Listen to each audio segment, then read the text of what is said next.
السلام علیکم ورحمۃ اللہ وبرکاتہ. امید ہے آپ سب خیریت سے ہیں. شروع کرتے ہیں. اعوذ باللہ من الشیطان الرجیم. بسم اللہ الرحمن الرحیم. رب اشرح لی صدری ویسر لی امری واحلل عقدۃ من لسانی یفقہوا قولی. اے میرے رب میرا سینہ کھول دیں اور میرے لیے میرا کام آسان کر دیں اور میری زبان کی گرہ کھول دیں تاکہ لوگ میری بات سمجھ سکیں. رب زدنی علما، اے پروردگار میرے علم میں اضافہ فرمائیے. اللہم فقہنا فی الدین، اے اللہ ہمیں دین کی سمجھ عطا فرمائیے. اللہم انی اسألک علما نافعا وعملا متقبلا ورزقا طیبا. اے اللہ میں آپ سے نفع دینے والے علم کا اور قبول ہونے والے عمل کا اور پاکیزہ رزق کا سوال کرتا ہوں. اللہم انی اعوذ بک من علم لا ينفع ومن قلب لا یخشع ومن نفس لا تشبع ومن دعوت لا یستجاب لها. اے اللہ میں پناہ مانگتی ہوں اس علم سے جو نفع نہ دے، اور اس دل سے جو نہ ڈرے، اور اس نفس سے جو سیر نہ ہو، اور اس دعا سے جو قبول نہ کی جائے. اللہم ارنا الحق حقا وارزقنا اتباعہ وارنا الباطل باطلا وارزقنا اجتنابہ. اے اللہ ہمیں حق کو حق دکھائیے اور اس پر چلنے کی توفیق عطا فرمائیے، اور باطل کو باطل دکھائیے اور اس سے بچنے کی توفیق عطا فرمائیے. آمین یا رب العالمین. جو ہمارا پچھلا لیسن تھا وہ ہم کمپلیٹ نہیں کر سکے تھے، تو ہم نے آیت 21 سے لے کر آیت 25 تک پڑھا تھا. ٹھیک ہے، اگر آپ کو یاد ہو تو. رائٹ، ہم نے اچھا اس کا بریف ریکیپ کر لیتے ہیں for those who didn't come. بسم اللہ الرحمن الرحیم. یا ایہا الناس اعبدوا ربکم الذی خلقکم والذین من قبلکم لعلکم تتقون. اے انسانوں، اے لوگو، بندگی کرو اپنے اس خداوند کی جس نے تم کو بھی پیدا کیا اور ان کو بھی جو تم سے پہلے گزرے ہیں، تاکہ بچ سکو. اور بچنے کا جو مفہوم ہے تتقون، اس میں ہم نے کیا بات کی تھی؟ تتقون سے کیا مراد ہے؟ بچنا کس چیز سے؟ اللہ کی عبادت کرو تاکہ کس چیز سے بچ سکو؟ گناہوں سے، اور اپنے گناہوں کے انجام سے. گناہوں کا انجام کیا ہے؟ اللہ کی ناراضگی اینڈ جہنم. تو اس سے بچاؤ حاصل کرنا ہے. ٹھیک ہے، تو بیسکلی جو ہمارے گناہ ہیں اس کا جو آؤٹ کم ہے وہ کیا ہے؟ وہ ہے سزا اور جہنم.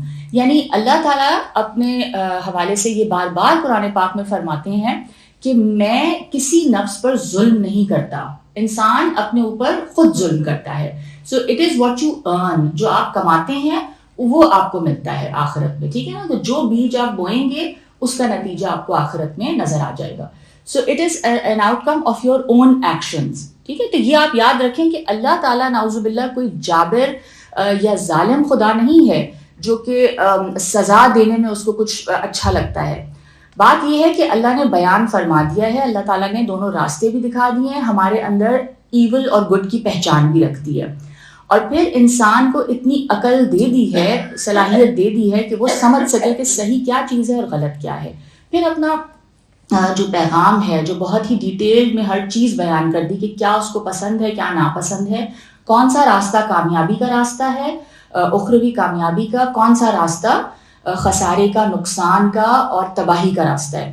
اس کے بعد پھر انسان کو فریڈم آف چوائس دے دیا کہ چاہے تو وہ یہ راستہ اختیار کرے، صحیح والا راستہ، اور اسی راستے کی پھر فیسیلیٹیشن ہے. ٹھیک ہے، یعنی آپ اس راستے پہ چلنا شروع کریں گے، شروع میں مشکل ہوگی، پھر آپ کو اسی راستے پہ آسانی آتی جائے گی اور ایز ہوتی جائے گی، اور اس راستے پہ آپ چل پڑیں گے. اور اگر آپ غلط راستہ اختیار کرنا چاہتے ہیں اس کے لیے بھی کمپلیٹ آزادی اور فریڈم ہے، یعنی جبر نہیں ہے. تو انسان جو کچھ کرتا ہے وہ اپنی ارادے سے، اپنے اختیار سے چوز کرتا ہے اور پھر اس راستے پر چل پڑتا ہے. تو یہ پھر نتیجہ اس کے ایکشنز کا نکلتا ہے. تو بچنا ہمیں کس چیز سے ہے؟ ہمیں اپنے گناہوں کے برے نتیجے سے بچنا ہے، برے نتائج سے بچنا ہے، خسارے سے بچنا ہے.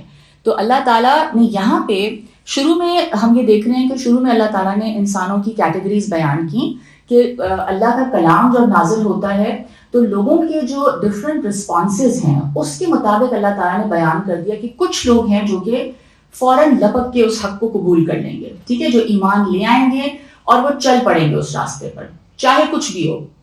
وہ سچائی کی جو طلب ہے ان کے اندر اس قدر زیادہ ہے, اور یعنی وہ اتنی ان کی فطرت سلیم ہے کہ وہ پھر کسی بھی چیز کو یعنی اس کے اندر رکاوٹ نہیں بننے دیتے اپنے صحیح راستے کی تلاش میں, اور وہ چل پڑتے ہیں.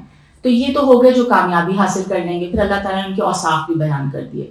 پھر دوسری کیٹیگری کیا بتائی, جو لوگ اس میسج کو سمجھ کے, انڈرسٹینڈ کر کے, نبی کو پہچان کے کیا کریں گے, انکار کر دیں گے. کفروا ان الذین کفروا, ٹھیک ہے, ریجیکشن ہے جس میں سچائی کا. اور اس کی کیا وجوہات ہو سکتی ہیں, کیوں انہوں نے ایسا کیا؟ غرور, تکبر. ہم کیوں مانے اس کی بات, ہماری ساری اتھارٹی چلی جائے گی. ہم سے لوگ پوچھتے تھے پہلے دین کے بارے میں, اب کیا اب تو پھر یہ اس سے پوچھیں گے, ہماری ریلیجس اتھارٹی چلی جائے گی. اور کیا وجوہات ہیں, حسد, ٹھیک ہے, دشمنی, نفرت, عداوت. تو پھر کیا ہوا, سچائی کو قبول کرنے میں وہ چیزیں رکاوٹ بنی, اور ریجیکشن. تو ایک یہ کیٹیگری بنی کافرین کی, کفرو. اور اس کے بعد تیسرے قسم کے لوگ کون سے بتائے گئے, جو کہ کیا کہتے ہیں, زبان سے کیا کہتے ہیں, منافق. زبان سے اقرار کرتے ہیں, کہتے ہیں ہم ایمان لے آئے, اور دل کے اندر کیا ہے, ایمان نہیں ہے, جھوٹ بول رہے ہیں. ٹھیک ہے, ہپوکریٹس. تو یہ تیسری کیٹیگری. اب یہاں پہ اللہ تعالیٰ نے تمام انسانیت کو ایڈریس کر کے فرما دیا کہ عبادت کرو اپنے اس رب کی جس نے تمہیں پیدا کیا ہے, اور تم سے پہلے والے لوگوں کو بھی. اور عبادت کیوں کرو, تاکہ تم اللہ کی ناراضگی سے بچ سکو. اور عبادت کے بارے میں ہم نے بہت بات کی ہے پہلے بھی. اور عبادت سے آپ کیا سمجھتے ہیں, اس کا مطلب کیا ہے, میں نے اس کو ایکسپلین کیا تھا لاسٹ ٹائم. اب کون ہوتا ہے, اب کسی کی غلامی, کسی کی بندگی کرنا. Very good. غلامی, غلام کیسا ہوتا ہے, غلام جو آقا کے سامنے اس کا رویہ کیسا ہوتا ہے, کتنا سبمسو ہوتا ہے, وہ اس کی کوئی مرضی ہوتی ہے اپنی. آپ نے اگر سلیوری کے دور کے حوالے سے فلمز دیکھی ہیں تو کیسے ہوتے تھے غلام, جو انسانوں کو غلام بناتے تھے, چینز میں بندھے ہوئے ہوتے تھے, اور پھر وہ بالکل اپنے جیسے, ہاں جیسے کسی کو آپ اون کرتے ہیں, ٹھیک ہے نا, جیسے آپ کا کوئی پیٹ جانور ہوتا ہے. خیر ہم تو اپنے اینیملز کو بھی ایسے ٹریٹ نہیں کرتے, لیکن just to explain to you کہ عبدیت کیا ہے, ایک کمپلیٹ سبمیشن ہے, اپنے آپ کو کسی کے آگے جھکا دینا, کسی کے حوالے کر دینا, کسی کو آگے کسی کو سپرد کر دینا کہ میں آپ کا ہوں, آئی ایم یورس, اب آپ حکم کریں کیا کرنا ہے. ٹھیک ہے نا, تو یہ فیلنگز ریکوائرڈ ہیں. اور اس میں عاجزی کس لیول کی ہوتی ہے, اس میں انتہا درجے کی عاجزی ہے, اور اس غلامی میں محبت بھی ہے. عبادت کے اندر, کیونکہ دیکھیں جب انسان کسی انسان کو غلام بناتے ہیں, یا یعنی کسی بھی چیز کا آپ غلام بنتے ہیں دنیاوی لحاظ سے کسی, تو اس میں ضروری نہیں ہے کہ فیلنگز آف لو بھی ہوں. اس غلامی میں شدید محبت بھی ہے, شدید محبت, ایکسٹریم ہیوملٹی اینڈ ایکسٹریم لو, یعنی آپ نے اپنے آپ کو اس کے حوالے کر دیا, اور شدید محبت بھی ہے. تو یہ جذبات ہونے چاہیے. پھر اللہ تعالیٰ نے آگے فرمایا کہ بندگی کس کی کرنی ہے, عبادت یہ کس کی ہو رہی ہے, جس نے تمہارے لیے زمین کو بچھونا اور آسمان کو چھت بنایا. یعنی جو خالق اور مالک ہے, جس نے آپ کے لیے یہ جگہ بنائی جہاں آپ یہ زندگی گزار رہے ہیں, اور پھر اتارا آسمان سے پانی, وہ رازق بھی ہے, اور وہ آپ کی اس زندگی کے لیے اس نے سب کچھ جو ہے پرووائڈ کیا. اس سے پھر کیا پیدا کیا, اس سے پیدا کیے پھل تمہاری روزی کے لیے. تو تم اللہ کے ہمسر نہ ٹھہراؤ, اللہ کے, اور یہاں لفظ استعمال ہوا ہے انداد, ند, اللہ کے برابر کسی کو نہ کر دو, ٹھیک ہے, شریک نہیں کرو. Very good. حالانکہ تم جانتے ہو, وانتم تعلمون, تم جانتے ہو کہ وہی رب ہے, وہی رازق ہے, وہی خالق ہے, وہی مالک ہے, ٹھیک ہے, وہی زندگی دیتا ہے, وہی موت دیتا ہے. تم سب کچھ جانتے ہو, تو پھر یہ سب کچھ جانتے ہوئے تم کسی کو اس کے ساتھ شریک نہ کرو. اور شرک کیا ہے, شرک کو بھی ہم نے تھوڑا سا ڈیفائن کیا تھا, ایکسپلین کیا تھا. کچھ یاد ہے آپ کو, جو آپ کو یاد ہے بتائیے. ٹھنڈا تو نہیں ہو گیا زیادہ کمرہ؟ اوکے. شرک کیا ہے ارجمن, واٹ از شرک؟ کہ خدا کی ذات اور صفات میں جی کسی کو اس کے برابر لا کے کھڑا کر دینا, کہ ٹھیک ہے, گڈ. خدا کے برابر ہے, یا اس کی صفات میں بھی, صفات جو اللہ تعالیٰ کی ہیں, ٹھیک ہے, اللہ تعالیٰ شفا دیتا ہے یا اللہ تعالیٰ رازق ہے. I mean obviously دنیا میں ہمارے پاس سورسز ہیں رزق پرووائڈ کرنے والے, جی, but we can't really say that source is the ultimate رازق for us. Right, very good. Ultimate رازق is اللہ. ہاں, تو اس لیول الٹیمیٹ یعنی اس لیول کا یعنی جو رزق پرووائڈ کرنا ہے, یعنی جو الٹیمیٹ ہے, جو سورس ہے رزق کی, وہ صرف ایک ہی ہستی ہو سکتی ہے. ٹھیک ہے, باقی کیا ہیں, ذرائع ہیں. ٹھیک ہے, اللہ تعالیٰ نے اسباب بنائے ہیں, اور یہ دنیا کیا ہے, اسباب کی دنیا ہے نا. یہاں پہ ایسے نہیں ہوگا کہ آپ بیٹھے ہوئے ہوں گے اور میراکولسلی, یعنی انبیاء کے ساتھ تو ہوتا رہا ہے اور ان کے ساتھ معجزے ہوتے ہیں, لیکن عام انسانوں کے ساتھ کیا ہوتا ہے, اسباب کے پردے میں چیزیں ہوتی ہیں. یعنی آپ اللہ سے مدد مانگتے ہیں تو کیا ہوتا ہے, کوئی فرشتہ آ کے تو نہیں آپ کو کوئی چیز کر کے دے گا نا, نہیں, اللہ کسی کو ایز وسیلہ بھیجتا ہے. یعنی کوئی انسان آ جاتا ہے مدد کرنے کے لیے, یا کوئی حالات ایسے بن جاتے ہیں کہ وہ آپ کا کام ہو جاتا ہے. تو لیکن ان تمام حالات کو کنٹرول کرنے والا, ان تمام انسانوں کے دلوں کو کنٹرول کرنے والا, ان سارے اسباب کو کنٹرول کرنے والی ایک ہی ہستی ہے, اور اس میں آپ نے کسی کو شریک نہیں کرنا کہ اس لیول کا جو مدد ہے وہ صرف اور صرف وہ رب دے سکتا ہے, اور اس لیول کا خالق بھی وہی ہے, وہ رازق بھی وہی ہے. الٹیمیٹ جو انہوں نے لفظ استعمال کیا ہے, جو اصل ہے, جس کی وجہ سے ہم زندہ ہیں, جس کی وجہ سے ہم سب ہیں, جس نے قائم رکھا ہوا ہے ہم سب کو. ٹھیک ہے, تو اس میں ذات میں بھی, یعنی کہ اس کی ذات بھی ایک ہے, واحد ہے, اس کا کوئی پارٹنر نہیں ہے, کوئی بیوی نہیں ہے, کوئی اولاد نہیں ہے, کوئی ماں باپ نہیں ہے. ٹھیک ہے, سورہ اخلاص اگر آپ پڑھ لیں, وہ لب لباب ہے توحید کا. تو توحید جو ہے اس میں بہت زیادہ کلیئرٹی ہونی چاہیے, اور ہمیں اپنے بلیفس کو چیک بھی کرنا چاہیے ہمیشہ کہ ہم کیا اس انسان کے ساتھ یا اس مال کے ساتھ ہمارا کس قدر, یعنی اس کے ساتھ وہ ہے یعنی امید, یا ہمارا کتنا بھروسہ ہے اس کے اوپر. جیسے میں نے باغ والا قصہ آپ سے ڈسکس کیا تھا سورہ کہف میں, جو باغ والا قصہ آپ کو یاد ہے, ہم نے اس پہ بھی بات کی تھی کہ وہ جو امیر شخص تھا, اس کا اس کی ٹوٹل ریلائنس اور الٹیمیٹ جو ڈیپینڈنس تھی وہ اس کے اپنے مال کے اوپر تھی. اس نے کہا تھا کہ میرا باغ کبھی تباہ نہیں ہوگا. تو یہ کیا ہے, اس کو لگا کہ وہ اٹرنل ہے. تو آپ نے اگر کسی مال کو یا کسی انسان کو یا کسی چیز کو آپ نے یہ سمجھ لیا کہ وہ ہمیشہ سے ہے اور ہمیشہ رہے گی اور وہی آپ کا پرووائڈر ہے, تو آپ نے اس کو خدا کا درجہ دے دیا, تو یہ شرک ہے. ٹھیک ہے, تو it's in a lot of different ways جو ہم کبھی نہ کبھی شرک میں ملوث ہو سکتے ہیں. تو اس میں بہت زیادہ احتیاط کی ضرورت ہے. تو اللہ تعالیٰ فرما رہے ہیں کہ کسی کو اس کے برابر نہ ٹھہراؤ, حالانکہ تم جانتے ہو کہ اصل ذات وہی ہے. پھر فرمایا, اور اگر تم اس چیز کی جانب سے شک میں ہو جو ہم نے اپنے بندے پر اتاری ہے. کس چیز کی جانب سے؟ اس کلام پاک, قرآن پاک. بات یہ ہے کہ اچھا, اور میں نے اس سے کہا تھا کہ اس کو کنیکٹ کیجئے گا آپ, ذالک الکتاب لا ریب فیہ, یہ وہ کتاب ہے جس میں کوئی شک نہیں ہے, اس کے اللہ کے کلام ہونے میں کوئی شک نہیں ہے. تو اگر لیکن تمہیں شک ہے کہ یہ جو اب ہم نے اپنے بندے پر یہ جو کلام اتارا ہے, تو ٹھیک ہے, لاؤ, اس کا حل بتا دیا اللہ نے. اور یہ چیلنج ہے, اور یہ صرف اللہ ہی کا چیلنج ہو سکتا ہے جو اس کلام کو نازل کرنے والا ہے. تو لاؤ اس کے مانند کوئی صورت, اور بلا لو اپنے حمایتیوں کو بھی اللہ کے سوا, اگر تم سچے ہو. یعنی ٹھیک ہے, اگر تمہیں شک ہو رہا ہے نا کہ یہ اللہ کا کلام نہیں ہے, تو پھر کس کا کلام ہے؟ انسان کا کلام ہے. تو پھر اسی طرح کا بنا کے لے آؤ, اور اپنی مدد کے لیے جس کو چاہے بلا لو. یہ ایسا چیلنج ہے, اور یہ الفاظ کے اندر جو ہمیں ایک یعنی ایک اس طرح کا اوپن چیلنج نظر آ رہا ہے کہ جو کہ صرف اللہ کی طرف سے ہو سکتا ہے.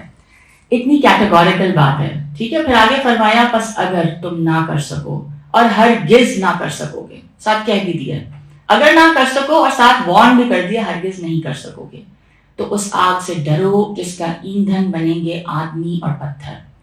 تو فرما دیا کہ پھر اس انجام سے ڈر جاؤ. یعنی اتنی بڑی جرت اگر تم کرنے لگے ہو, تو پہلے ہی میں بتا دیتا ہوں کہ یہ نہیں کر سکو گے, اور تو پھر اس آگ سے ڈر جاؤ, اس انجام سے ڈر جاؤ جس کا ایندھن انسان اور پتھر بنیں گے. اور پتھر ہم نے بات کی تھی کہ یہ ان کے بت تھے جن کو وہ پوجتے تھے. اور پتھروں کو آگ میں ڈالنے کا مقصد کیا ہے؟ پتھروں کو سزا دینی تھی.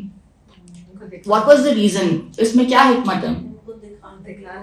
جو ان کو ورشپ کرتے تھے ان کو دکھانے کے لیے کہ یہ ہے ان کی حقیقت, یہ ان کی حیثیت ہے جن کے اوپر تم نے اپنا سارا یعنی بھروسہ کیا ہوا تھا. This is what is the reality. بہت بہت بڑی. اور یہ چیلنج ہم نے 5 اور مقامات سے پڑھا بھی تھا کہ یہ چیلنج اللہ تعالیٰ نے بارہا جو ہے دیا ہے انسانیت کو. اور اس حوالے سے ہم نے یہ بات کی تھی کہ کیا ایسا کلام پروڈیوس کیا جا سکتا ہے. تو ہم نے یہ پھر اس پہ کیا بات کی تھی اگر آپ کو یاد ہو کہ ایسا کلام بظاہر اگر آپ اس کی ردم اور اس کی جو وہ ہے رائم ہے اس میں یا جو ایک میوزیکل کوالٹی قرآن میں آپ کو نظر آتی ہے, یا تو آپ اس حوالے سے کچھ ملتا جلتا پروڈیوس کر دیں گے, لیکن کیا اس کا کانٹینٹ ایسا ہوگا؟ نہیں ہوگا.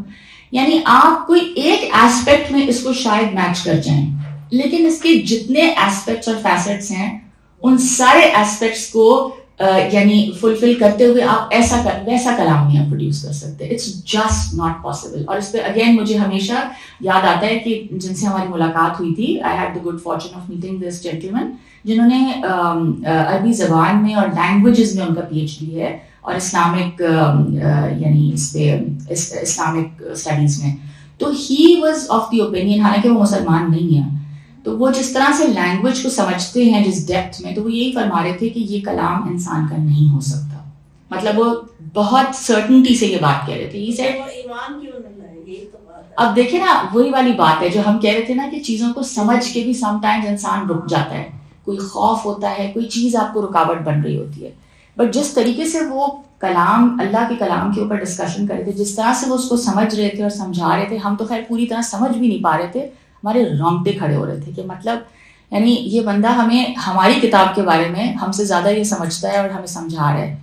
اینڈ وہ رولس کو بھی بتا رہے تھے. اینڈ ہی سیڈ کہ جو اس کی یعنی جس طرح سے کئی جگہ پہ رولس بھی لینگویج کے بریک ہو رہے ہوتے ہیں, یعنی سم ٹائمز مبتدا پہلے آتا ہے نا, جیسے سبجیکٹ پریڈیکیٹ, ہی سیڈ کبھی خبر پہلے آ رہی ہوتی ہے, مبتدا بعد میں آ رہا ہوتا ہے. بٹ وہ جس طرح سے اس کلام کو پروڈیوس کیا گیا ہے, جو اس کی پلیسمنٹ ہے ورڈز کی, he said it's nothing short of a miracle.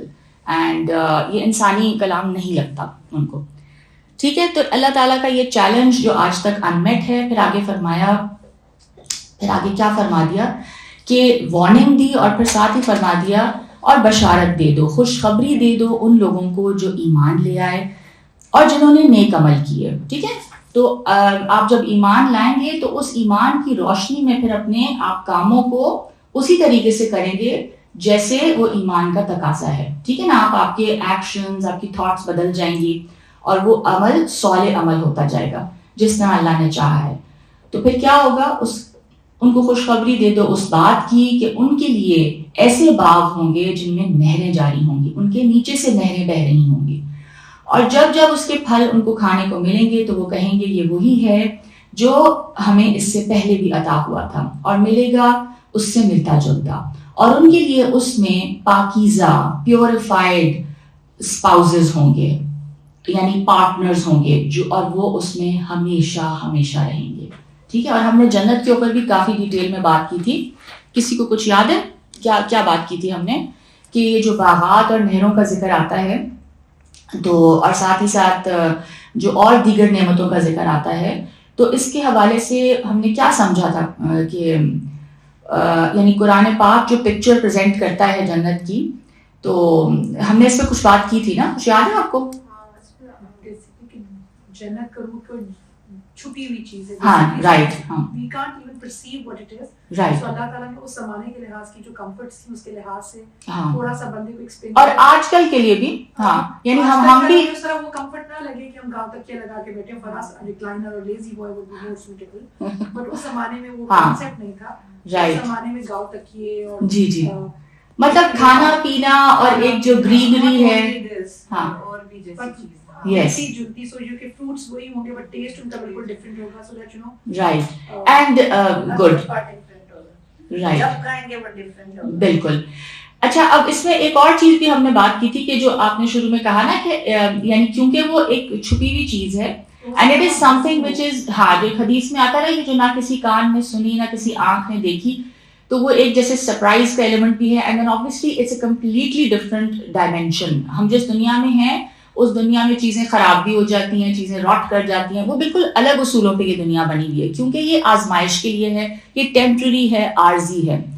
لیکن اب وہ جو دنیا ہوگی کیونکہ وہ ہمیشگی کی دنیا ہے, اس میں ٹائم اینڈ اسپیس کا کانسیپٹ بھی نہیں ہوگا جس طرح یہاں پہ ہے. ٹھیک ہے. تو ہم وہ سب چیزیں نہیں سمجھ سکتے. کیوں؟ کیونکہ ہم نے وہ ایکسپیرینس ہی نہیں کیا. ہم ان لمیٹڈ یعنی حوالے سے ہم چیزوں کو سمجھتے ہیں, کیونکہ ہم نے جو ایکسپیرینس کیا ہے ہم تو اسی حوالے سے سمجھتے ہیں. تو اللہ تعالیٰ نے انہی مثالوں کو بیان کر کے فرما دیا کہ جو تمہارے لیے یعنی الٹیمیٹ جو تمہاری زندگی میں کمفرٹ, خوشی, ایکسائٹمنٹ, جو تمہارا دل چاہتا ہے, جو تم یہاں شاید نہیں حاصل کر سکتے. ٹھیک ہے نا, کئی دفعہ آپ کو کھانے کو بہت کچھ اویلیبل ہے, میٹھا بھی ہے, سب کچھ ہے, مگر آپ کی صحت نہیں الاؤ کر رہی, آپ کو ڈائبٹیز ہو گئی ہے یا اور بہت ساری وجوہات ہیں کہ آپ اس چیز کو نہیں انجوائے کر سکتے. تو وہاں پہ یہ تمام چیزیں, یہ تمام لمیٹیشنز, یہ تمام جو اس دنیا کی زندگی کے ساتھ ساتھ جو آزمائشیں ہیں, جو خوف ہیں, جو پریشانیاں ہیں, اور اس کے ساتھ ساتھ یعنی تھکاوٹ ہے, بوریت ہے, ڈپریشن ہے, غم ہے, یہ تمام نیگیٹیوٹی ہٹا دی جائے گی. یہاں تک کہ قرآن میں آتا ہے کہ لفظ بھی نہیں سنیں گے آپ. لفظ سے کیا مطلب ہے؟ یعنی کوئی ایسی چیز جو بیکار ہو, یوز لیس ہو, بورنگ ہو, یا آپ کو ناگوار گزرے یا تھوڑا سا اریٹیٹ بھی کرے, اتنی سی بھی کوئی چیز ایسی نہیں ہوگی جو آپ کو ناگوار گزرے. یعنی مطلب وہ پھر جنت پھر وہی ہو سکتی ہے. تو it will be according to your taste, your liking, یعنی اینڈ آپ کے سارے سینسز کو سیٹسفائی کرنے والی. ٹھیک ہے, تو بیسکلی اور فرما دیا گیا کہ یہ مثالیں ہیں جو ہم بیان کرتے ہیں انسانوں کو سمجھانے کے لیے. اور ہم نے یہی بات کی تھی کہ ایک انسان جس نے کوئی چیز دیکھی ہی نہ ہو کبھی زندگی میں, یعنی ایک شخص جو شاید کسی بہت ہی ریموٹ گاؤں دیہات میں رہتا ہے, اس نے کوئی ماڈرن ٹیکنالوجی نہیں دیکھی, اس نے کبھی موبائل فون نہیں دیکھا, تو اس کو ایکسپلین کرنے کے لیے پھر اسی کے ارد گرد جو چیزیں ہیں اسی مثال سے آپ اس کو سمجھا سکیں گے, رائٹ. ورنہ وہ نہیں سمجھ پائے گا, اس کے لیے پھر بھی وہ پوری طرح اس چیز کو نہیں شاید سمجھ پائے. ٹھیک ہے, تو پھر فرمایا اور پھر ساتھ ان کے پیوریفائڈ اسپاؤسز ہوں گے, یعنی پاکیزہ ازواج. جو لائف پارٹنرز ان کو ملیں گے, جو پارٹنر ان کے ساتھ ہوں گے, وہ کیسے ہوں گے؟ وہ ہم خیال ہوں گے. ٹھیک ہے, کیونکہ جنت میں جو جائے گا وہ ایک انسان ایسا ہوگا جس نے اپنا تزکیہ کیا ہوگا, اپنے آپ کو پیوریفائی کیا ہوگا, اللہ تعالیٰ کی ہدایات کے مطابق اس نے اپنے اوپر کام کیا ہوگا, عمل صالح کیے ہوں گے, تو وہ ایک پیوریفائڈ سول ہوگا. تو اگر اس دنیا کی زندگی میں اس کا لائف پارٹنر اس کے ہم خیال نہیں رہا, تو ظاہر ہے اگر اس طرح سے اس کا تزکیہ بھی نہیں ہے تو ان دونوں کا کوئی میل نہیں ہے آپس میں. اور لائف پارٹنر کا ہم خیال ہونا جو ہے وہ آپ کی زندگی کو کیسا کر دیتا ہے, بہت خوبصورت بنا دیتا ہے, رائٹ. اور آپ پھر انجوائے کرتے ہیں زندگی. اور اگر ساری نعمتیں ہوں اور آپ کا جو پارٹنر ہے وہ آپ کا ہم خیال نہیں ہے, اور جو ہے وہ یعنی آپ کے اس کے آپس میں ڈفرینسز بہت زیادہ ہیں, تو زندگی مشکل ہو جاتی ہے, چاہے ساری نعمتیں ہوں. تو یہ بھی ایک بہت امپورٹنٹ چیز ہے جس کو بیان کر دیا گیا, اور اس کو بھی ہم نے ڈیٹیل میں اس میں بات کی تھی کہ ازواج کا ترجمہ کچھ جگہوں پہ یا کئی جگہوں پہ ہمیں بیویاں نظر آتا ہے, مگر پھر ہم نے کیا بات کی تھی؟ جوڑے. Very good. ٹھیک ہے, زوج کا مطلب ہوتا ہے پیر میں ہونا, پیر. تو پیر یا پارٹنر پھر فیمیل بھی ہو سکتا ہے, میل بھی ہو سکتا ہے, اور ظاہر ہے دونوں کے لیے ہے. آگے فرمایا ان اللہ, جو آج کا ہم جو لیسن اب کریں گے, ان اللہ لا یستحیی ان یضرب مثلا ما بعودۃ فما فوقها فاما الذین آمنوا فیعلمون انہ الحق من ربهم واما الذین کفروا فیقولون ماذا اراد اللہ بہذا مثلا یضل به کثیرا ویہدی به کثیرا وما یضل به الا الفاسقین. اب فرمایا اللہ اس بات سے نہیں شرماتا کہ وہ کوئی تمثیل بیان کرے, کوئی میٹافر بیان کرے, خواہ وہ مچھر کی ہو یا اس سے بھی کسی چھوٹی چیز کی. تو جو لوگ ایمان لائے ہیں وہ جانتے ہیں کہ یہی بات حق ہے ان کے رب کی جانب سے. رہے وہ لوگ جنہوں نے کفر کیا, جنہوں نے انکار کر دیا سچائی کو جاننے کے بعد, تو وہ کیا کہتے ہیں؟ وہ کہتے ہیں کہ اس تمثیل کے بیان کرنے سے اللہ کا کیا ارادہ ہے؟ اللہ اس چیز سے بہتوں کو گمراہ کرتا ہے اور بہتوں کو ہدایت دیتا ہے, اور وہ گمراہ نہیں کرتا مگر انہی لوگوں کو جو نافرمانی کرنے والے ہیں, جو فاسق ہیں, جو فسق کرتے ہیں. ٹھیک ہے,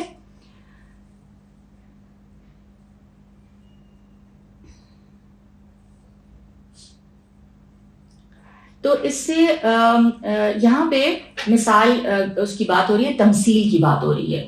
اور ہم نے ابھی اسی صورت میں کچھ آیتیں پہلے ہم نے کچھ تمثیلات پڑھی تھیں، اور وہ کس حوالے سے تھی؟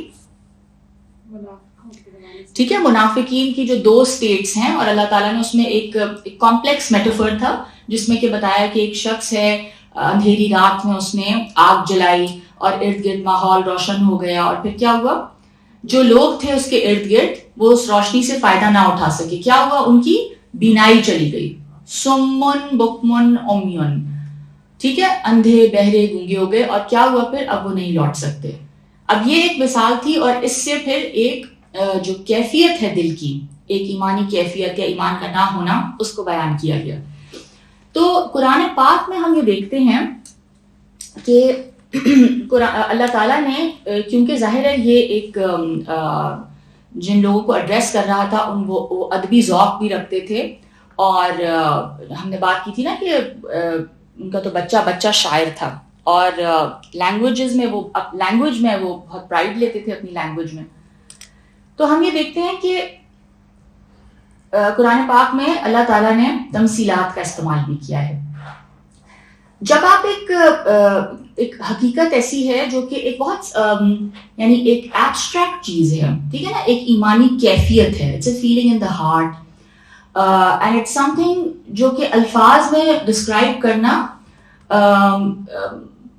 پاسبل تو ہے، لیکن ہو سکتا ہے کہ ایک انسان پوری طریقے سے اس بات کو نہ سمجھ سکے. تو ایسے حقائق کو بیان کرنے کے لیے جو میٹافرز ہیں وہ بہت افیکٹو رہتے ہیں. اس میں ایک ایسی تصویر کشی کی جاتی ہے کہ جس سے کہ جو سننے والا ہے اس کے سامنے پوری ایک تصویر آ جاتی ہے اور وہ اس حقیقت تک پہنچ جاتا ہے. تو a metaphor can be a very good tool in language to explain certain subtle realities. کچھ ایسے حقائق ہیں، اسپیشلی ایسی چیزیں جو کہ آپ پرسیو نہیں کر سکتے، مطلب آپ ان کو دیکھ نہیں سکتے، وہ ایک کیفیت ہے. تو اس کو بیان کرنے کے لیے میٹافرز کا استعمال ہوا ہے. جس طرح ہم دیکھتے ہیں نا کہ قرآن پاک میں اللہ تعالیٰ نے مکڑی کی بھی مثال دی ہے، ٹھیک ہے، مکڑی اور اس کا جالا. اگر آپ کو پتا ہے کسی کو، جی ویری گڈ. اور اس میں کیا فرمایا ہے؟ اس کا گھر سب سے کمزور ہے بٹ وہ نہیں جانتی. رائٹ. اور وہ اس کو کس چیز سے تشبیہ دی ہے؟ اصل میں ایکسپلین کس چیز کو کیا ہے کہ یہ وہ جو آپ کے فالس گاڈز ہیں، جن کو آپ الٹیمیٹ سہارا اپنا سمجھ رہے ہیں، which can be anything، اس کی حقیقت کیا ہے؟ اس مکڑی کے جالے کی طرح، ٹھیک ہے، جس کو یوں آپ نے ایک ہاتھ لگایا اور وہ جالا ختم، ٹھیک ہے. تو اسی طرح اور قرآن پاک میں کئی جگہ پہ بہت بیوٹیفل اینڈ پاورفل میٹافرز یوز ہوئے ہیں. ایک مقام پہ مکھی کی مثال بھی دی ہے، اگر کسی کو یاد ہو تو. ذبابہ کہ وہ چیز لے جاتی ہے آپ کی، ہاں، ان کی گاڈز میں تو اتنی بھی طاقت، ویری گڈ. ہاں، چیز اسے مکھی بنانے کی بات ہوئی، پھر اس کے بعد وہ لے جائے اس سے کوئی چیز چھین کے لے جائے آپ کے رزق میں سے. اگر مکھی چینی کا ٹکڑا یا کچھ لے جائے تو وہ واپس بھی نہیں آپ لے سکتے اس سے. سائنٹسٹ نے کہا کہ مکھی جب پکڑتی ہے اپنے ود ان سیکنڈز اس کے جو ونگز اور اس کے جو پاؤں ہیں آگے، اس میں وہ کیمیکل ری ایکشن ہوتا ہے، وہ فوڈ کی حیت چینج ہو جاتی ہے. Exactly, very good. اگر اسے چھین واپس لے بھی لو تو you can't get that thing back, وہ چیز واپس تو نہیں ملی، اس کی تو بدل گیا، اس کا ٹیکسچر ہی بدل گیا. تو بات یہ ہے کہ وہ ایسی پاورفل مثال ہے. تو بات یہ ہے کہ اس پہ اعتراض کیا گیا، ٹھیک ہے نا. جو اچھا جس نے نہیں ماننا ہوتا نا، تو وہ بات کو سمجھنے کے بجائے کوئی نہ کوئی پوائنٹ پک کر کے اور اس پہ اعتراض کرتا ہے. تو وہ کہتے تھے کہ یہ اللہ تعالیٰ کو ایسی مثالوں کی کیا ضرورت تھی، کہ کیسا کلام الہی ہے جس میں ایسی حقیر چیزوں کو کی تمثیلیں دی گئی ہیں. وہ کہتے تھے کہ اگر یہ اللہ کا کلام ہوتا تو اس میں مطلب ایسی فضولیات تو نہ ہوتی، نعوذ باللہ. تو بات یہ ہے کہ جو انسان ایک بات کو ریجیکٹ کرنا چاہ رہا ہوتا ہے، یعنی وہ اس بات کو سمجھنا ہی نہیں چاہ رہا، ٹھیک ہے، وہ اس بات کو رد کرنا چاہ رہا ہے اور نہ وہ سچائی کی تلاش رکھتا ہے اپنے اندر، تو اس کی جو نگاہیں ہوں گی وہ کیا ہوں گی؟ بس ظاہری الفاظ پہ اٹک کے رہ جائیں گی، اور وہ ان چیزوں سے الٹے نتائج نکال کر حق سے اور زیادہ دور چلا جائے گا. اب یہ سب کیا ہو رہا ہے؟ یہ انسان خود اپنے ساتھ کر رہے ہیں، ٹھیک ہے نا.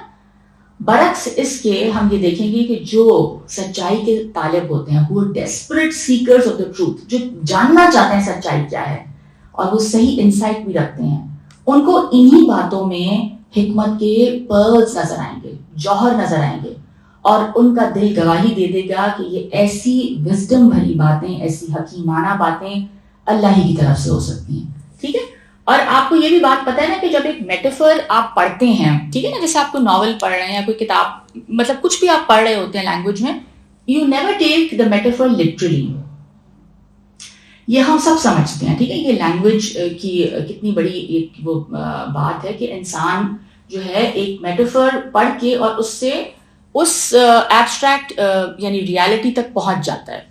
ٹھیک ہے نا, اور آپ یہ نہیں کہتے کہ آپ اس کو اینالائز نہیں کرنا شروع کرتے کہ اچھا تو اس نے آگ جلائی تو وہ کون تھا, آگ کیا ہے, وہ انسان کون ہے اور وہ کہاں ہے. آپ اس کے جو اجزاء ہیں اس کو ڈائسیکٹ نہیں کرتے, ایز اے ہول آپ پھر اس کو لیتے ہیں اور آپ اس حقیقت تک پہنچ جاتے ہیں جس کو ڈسکرائب کیا جا رہا ہوتا ہے. رائٹ, تو بات جس نے سمجھنی ہوتی ہے وہ اس کو یوں سمجھ آ جاتی ہے, اور اس میں اس کو جو اللہ تعالیٰ کی وزڈم بھی نظر آ جاتی ہے. تو اللہ تعالیٰ فرما رہے ہیں کہ ٹھیک ہے نا, اب یہی والی بات کہ جو ضرب مثل اس کو کہا جاتا ہے نا, ضرب مثل یا تمثیل, تو ہم نے یہی بات کی کہ جو اعلیٰ حقائق ہیں اور جو سٹل جو اسپرچول ریالٹیز ہیں ان کو کئی دفعہ تمثیل کا جامہ پہنایا جاتا ہے تاکہ وہ انسان عام عقل کی گرفت میں آ جائیں. ٹھیک ہے, اور ہم نے یہ دیکھا ہے کہ یہ قرآن پاک نے بھی اس کا بہت استعمال کیا ہے, اور ہم دیکھتے ہیں کہ انبیاء اور حکماء کے کلام میں بھی اس کی بڑی کثرت ہوتی ہے. اس کا اندازہ تورات اور انجیل پر ایک نظر ڈالنے سے ہو سکتا ہے. حضرت عیسیٰ علیہ السلام کا جو کلام ہے وہ تمثیلات سے بھرا ہوا ہے, بہت ہی خوبصورت میٹافرز ہیں, بہت ہی خوبصورت, مطلب آپ they move you to tears, you know. نبی صلی اللہ علیہ وسلم کی احادیث میں بھی بے شمار تمثیلات ہیں. قرآن میں بھی ہم یہ دیکھیں گے, ابھی ہم نے بات بھی کی کہ اس صنف کلام کی نہایت اعلیٰ مثالیں موجود ہیں. تمثیل میں جو چیز دیکھنے کی ہوتی ہے وہ صرف یہ ہے کہ اس میں جو حقیقت پیش کی گئی ہے وہ کتنی خوبی کے ساتھ پیش کی گئی ہے. اس چیز سے کچھ زیادہ بحث نہیں ہوتی کہ تمثیل کے اجزاء ترکیبی کیا ہیں. ٹھیک ہے, ایک حقیقت کو نگاہوں کے سامنے ایک طرح سے ڈرا یا پینٹ کر دیا جاتا ہے, اور جو چیز بھی مفید مقصد ہو سکتی ہے اس سے تمثیل میں فائدہ اٹھایا جا سکتا ہے, خواہ وہ مکھی ہو یا مچھر ہو یا مکڑی ہو, واٹ ایور اٹ از. ٹھیک ہے, یہ ساری تشبیہیں اور تمثیلیں اس اعتبار سے نہایت اعلیٰ درجے کی ہیں, اس طرح حقیقت تک پہنچ جائے گا. ٹھیک ہے, کیونکہ یہ قرآن ہر کسی کے لیے ہے. اس وجہ سے علم اور معرفت کے قدردان ان تمثیلوں کی بڑی قدر کرتے ہیں اور ان سے بڑا فائدہ اٹھاتے ہیں. لیکن جو لوگ, ہم یہ دیکھیں گے, علم اور معرفت کے دشمن ہیں اور اپنی ڈیزائرز کے غلام ہیں, خواہشات نفس کے غلام ہوتے ہیں, وہ ان تمثیلات سے چڑیں گے. اس کی وجہ یہ ہے کہ یہ تمثیلات ان کے لیے وہ چیزیں بے نقاب کرتی ہیں جن کا بے نقاب ہونا ان کے نفس کی خواہشات کے خلاف ہوتا ہے, because it's against their desires. ٹھیک ہے, اور وہ بات بیان ہو رہی ہے اور وہ بہت یعنی اٹس سیلف ایکسپلینٹری, بات سمجھ میں آ رہی ہوتی ہے. تو وہ اپنا یہ غصہ جب نکالنا چاہتے ہیں تو براہ راست اس حقیقت پر حملہ نہیں کرتے. وہ کیا کہیں گے کہ جو تمثیل پیش کر رہی ہوتی ہے وہ اس قدر واضح ہو جاتی ہے ان کے لیے کہ وہ کچھ کہنا اس کے خلاف جو ہے وہ آفتاب پر خاک ڈالنے کے برابر ہے. تو پھر اب وہ جو اس کے تمثیل کے جو وہ ڈفرینٹ جو اس کے اجزاء ہیں اس میں وہ کرٹیسائز کریں گے کہ مکھی مچھر کا ذکر ہے. ٹھیک ہے, یہ کیا فضول تمثیل ہے, اگر یہ خدا کا کلام ہے تو کیا خدا کو تمثیل کے لیے مکھی اور مچھر ہی ملتے ہیں. اس طرح یہ اپنے آپ کو ہی ڈسیو کرتے ہیں اگر دیکھا جائے تو, کیونکہ بات جو بالکل کرسٹل کلیئر ہو جاتی ہے. امام راغب اصفہانی کی کتاب مفردات القرآن سے ہم دیکھتے ہیں جو یہاں لفظ فاسقین استعمال ہوا ہے کہ اللہ تعالیٰ گمراہ کرتا ہے کس کو, صرف اور صرف فاسقین کو. تو فاسقین کیا ہے, فاسقین جو ہے یہاں پہ اس کا ترجمہ کیا گیا ہے یعنی وہ لوگ جو گمراہ ہوتے ہیں. ٹھیک ہے نا, تو یا جو لوگ ریبیل کرتے ہیں, جو ڈس اوبے کرتے ہیں, نافرمانی کرنے والے. اس کا مادہ کیا ہے, اس کا روٹ ورڈ ہے فا سین قاف, فسقہ فلانن کے معنی ہیں کسی شخص کے دائرہ شریعت سے نکل جانے کے.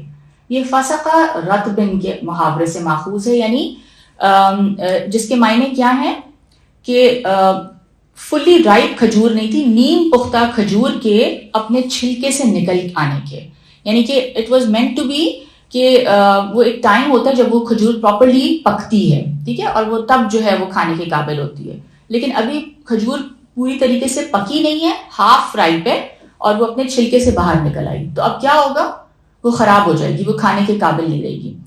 تو بیسکلی کراسنگ دا لمٹس، یعنی جو ایک لمٹس اللہ نے متعین کی ہیں ان لمٹس کو کراس کر جانا. تو فسق کے معنی کیا ہیں؟ فسق کے اصل معنی ہیں خروج کے، نکل جانے کے. یہاں سے یہ لفظ معروف سے منکر، یعنی جو ایک اچھائی ہے جو سوسائٹی میں ہر کوئی سمجھتا ہے اچھائی ہے. مثلاً آپ جاتے ہیں کسی جگہ پہ، کسی ڈاکٹر کے کلینک میں، اور وہاں پہ آپ دیکھتے ہیں آپ بیٹھے ہوئے ہیں، ویٹ کر رہے ہیں، اور ایک بہت ہی بوڑھا شخص آ رہا ہے جس سے شاید چلا بھی نہ جا رہا ہو. تو آپ کیا کریں گے؟ اور کوئی کرسی بھی خالی نہیں ہے، تو اگر آپ you're a younger person and you're well, تو آپ اٹھ کے اس کو اپنی جگہ دے دیں گے. یہ ایک معروف ہے، یہ ایک اچھی بات ہے جو ہر انسان جانتا ہے ہر سوسائٹی میں، چاہے وہ ریلیجس ہو یا نہ ہو، ٹھیک ہے نا. اور اسی طرح دیگر معروف چیزیں ہیں. تو اور منکر کیا ہے؟ جو ہر کسی کو پتہ ہے کہ بری بات ہے، ٹھیک ہے نا. کہ مثلاً آپ نے ڈرائیو کرتے ہوئے آپ نے بری طریقے سے آگے کسی کے جو ہے گاڑی آپ اپنی آگے لے جائیں، یا اسی طرح اور دیگر جو چیزیں ہیں جو کہ سوسائٹی میں بری سمجھی جاتی ہیں، جو ہر کسی کو پتہ ہے، بچوں کو بھی پتہ ہے. تو معروف سے منکر کی طرف چلے جانا اور اطاعت سے نافرمانی کی طرف نکل جانے کے لیے یہ لفظ استعمال ہوتا ہے، نکلنا، ٹھیک ہے. قرآن مجید میں ابلیس کے متعلق آتا ہے کان من الجن ففسق عن امر ربہ، سورہ کہف آیت 50. وہ جنات میں سے تھا، بس اس نے اپنے رب کے حکم کی نافرمانی کی. ففسق، نکل گیا، ٹھیک ہے، نکل گیا اللہ کی فرما برداری سے نافرمانی کی طرف. اچھا، اب یہ جو معروف سے منکر کی طرف جانا ہے اور اطاعت سے نافرمانی کی طرف، اس کے ڈفرینٹ لیولز ہو سکتے ہیں. بہت چھوٹا منکر بھی ہو سکتا ہے اور بہت بڑا بھی ہو سکتا ہے. اسی طرح نافرمانی معمولی درجے کی بھی ہو سکتی ہے اور بغاوت کے درجے کی بھی، ریبیلین، ٹھیک ہے، ایک بہت بڑی نافرمانی، ٹھیک ہے. مثلاً جو گناہ کبیرہ ہے، قتل ہے، ٹھیک ہے، اٹس اے بگ ریبیلین، یعنی ایک اتنی بڑی جرت ہے کہ آپ نے قتل، اگر آپ نے یعنی کسی کا ارتکاب کیا قتل کا، تو یہ کیا ہے؟ ایک انسانی جان جو کہ کمپلیٹلی حرام تھی، آپ نے کیا کیا؟ آپ کی جو ہے آپ نے اس کی جان لے لی، ٹھیک ہے، جس کا کہ کمپلیٹلی آپ کو کوئی حق نہیں پہنچتا. یہ بہت بڑے لیول کی بغاوت اور ریبیلین ہے. تو چنانچہ قرآن میں یہ لفظ عام منکرات سے، چھوٹے گناہوں سے لے کر کفر اور بغاوت تک سب کے لیے استعمال ہوا ہے. یہ لفظ ہم نوٹس کریں گے کہ فسق کا جو لفظ ہے یہ استعمال ہوتا ہے چھوٹے گناہوں کے لیے بھی اور بڑے گناہوں کے لیے بھی. لیکن کئی مقامات پر جو سیاق و سباق ہے نا، جو کانٹیکسٹ ہے، اس سے پتہ چل رہا ہوتا ہے کہ بات چھوٹے گناہ کی ہو رہی ہے یا بڑے کی ہو رہی ہے. آگے فرمایا الذین ینقضون عہد اللہ من بعد میثاقہ ویقطعون ما امر اللہ بہ ان یوصل ویفسدون فی الارض اولئک هم الخاسرون. اب آگے الذین جو ہے نا، اس میں موصولہ کہتے ہیں اس کو، کنیکٹیو پروناؤن، ٹھیک ہے. What does it do? یہ جو پچھلی جن لوگوں کی بات ہو رہی تھی انہی کے بارے میں فردر بتایا جا رہا ہے، کنیکٹ کیا جا رہا ہے. کون ہے یہ لوگ؟ یہ کیا کرتے ہیں؟ جو اللہ کے عہد کو اس کے باندھنے کے بعد توڑ دیتے ہیں، ٹھیک ہے. اللہ کے عہد کو مضبوط باندھ لینے کے بعد توڑ دیتے ہیں. اللہ نے جسے جوڑنے کا حکم دیا ہے اسے کاٹتے ہیں اور زمین میں فساد برپا کرتے ہیں. حقیقت میں یہی لوگ نقصان اٹھانے والے ہیں، ٹھیک ہے. فردر ڈسکرائب کیا گیا یہ فاسق جو ہیں، یہ ریبیلیس لوگ، یہ ڈس اوبیڈینٹ لوگ، یہ لمٹس کراس کرنے والے لوگ، یہ کون ہیں؟ یہ کیا کرتے ہیں؟ اللہ تعالیٰ کے یعنی اللہ کے عہد کو مضبوط باندھ لینے کے بعد توڑتے ہیں. کون سے عہد کی بات ہو رہی ہے؟ اچھا، اس زمانے میں بادشاہ جو ہے نا اپنے ملازموں یا اپنی رعایا کے نام جو بھی فرمان یا ہدایت جاری کرتے تھے ان کو ہم دیکھتے ہیں عربی محاوروں میں عہد سے تعبیر کیا گیا ہے، کیونکہ ان کی تعمیل، ان فرمانوں کی تعمیل یا ان انسٹرکشنز کو فلفل کرنا رعایا پر واجب ہو جاتا تھا، ٹھیک ہے. یہاں عہد کا لفظ اسی معنی میں استعمال ہوا ہے. اللہ کے عہد سے مراد کیا ہے؟ اس کا وہ مستقل فرمان ہے جس کی روح سے تمام انسان صرف اس کی بندگی، اس کی اطاعت اور پرستش کرنے پر مامور ہیں. اور مضبوط باندھ لینے کا کیا مطلب ہے؟ ہم نے کون سا عہد اللہ سے کب عہد کیا تھا؟ ہمیں تو کچھ یاد نہیں آتا کہ ہم نے کوئی عہد کیا ہو. ویری گڈ, ٹھیک ہے. یہ عہد الست کی طرف اشارہ ہے. آدم کی تخلیق کے وقت تمام نوع انسانی سے اس فرمان کی پابندی کا اقرار لے لیا گیا تھا جس میں کہ میں اور آپ ہم سب شامل تھے. اس کے اندر جتنی بھی روحوں نے اس دنیا میں آنا تھا وہ سب انسان حضرت آدم علیہ السلام کی یعنی جو ذریت ہے, جو اولاد ہے, وہ ان کی پشت سے, یہ قرآن پاک میں آتا ہے, آگے آیت ابھی پڑھوں گی, ان کو نکالا گیا. ٹھیک ہے, ان سب کو اللہ کے سامنے پیش کیا گیا, اس میں ہم سب شامل تھے. تو وی ہیو سین اللہ سبحانہ و تعالیٰ, اور ہم نے اقرار کیا تھا اللہ کے سامنے کہ آپ ہی ہمارے رب ہیں. اور اس کے بعد ان تمام روحوں کو سلا دیا گیا. اور جیسے جیسے ہم سب کا وقت ہوا اس دنیا میں آنے کا, تو ہمیں پھر ان اوقات پر اپنی ماؤں کے رحم مادر میں ہمیں بھیجا گیا, اور پھر ہم نے اپنی زندگی, بٹ وہ جو میموری ہے نا اس عہد کی, اس پرومس کی میموری, وہ ہمارے سب کانشیس میں ہے.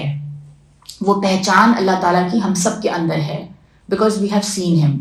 اسی لیے جب ہم اللہ کا کلام سنتے ہیں, پڑھتے ہیں, اور یہ کئی لوگوں کے ساتھ ہوتا ہے, تو ایسے لگتا ہے کہ جیسے ایک بھولی ہوئی چیز تھی جو ایک دم سے یاد آ گئی, اور انسان رو پڑتے ہیں. کئی دفعہ جو لوگ ریورٹ کرتے ہیں, جو اسلام کی طرف آتے ہیں, دین کی طرف آتے ہیں, تو وہ اتنا روتے کیوں ہیں؟ ان کو ایسا لگتا ہے کہ بہت ہی کوئی فیملیئر چیز تھی جو اندر کہیں تھی, اور ایک دم سے وہ یاد آ گئی. اور وہ میموری کیسی ہے؟